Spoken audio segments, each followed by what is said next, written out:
Richard III, Act 1, Scenes 1 and 2, recap. So in the first lesson, we looked at Richard III's first soliloquy, which begins the play. Now was the winter of our discontent. Richard describes how, although Edward, his brother, has taken over and everyone in the country is happy, he is not. He's ugly, disformed, even dogs bark at him as he passes. Since he cannot prove a lover, he is determined to prove a villain, and tells us some of his plans. The first is to get his other brother, George, Duke of Clarence, arrested by the king. He started spurting all these lies about George to the king, saying that a man by the name of G would kill both of Edward's children. He doesn't know yet if this has worked. However, soon George comes along in chains. Richard asks what's the matter, and George says how he's being taken to the Tower of London as he is on trial. Richard asks what for, and he says that some magician or sorcerer has been saying that a man by the name of G will hurt Edward's children.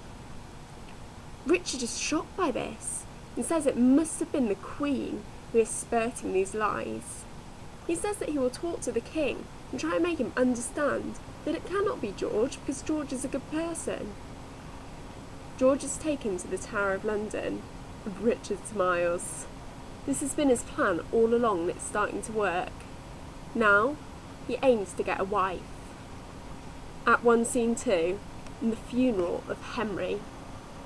Henry had a son called Prince Edward, who was married to Lady Anne.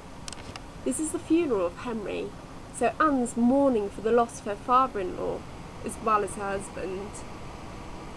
She curses the man who killed them, Richard. She says if ever you have a child, let it be aborted. If ever you have a wife, let her be as unhappy as she is. Suddenly, who enters but Richard himself?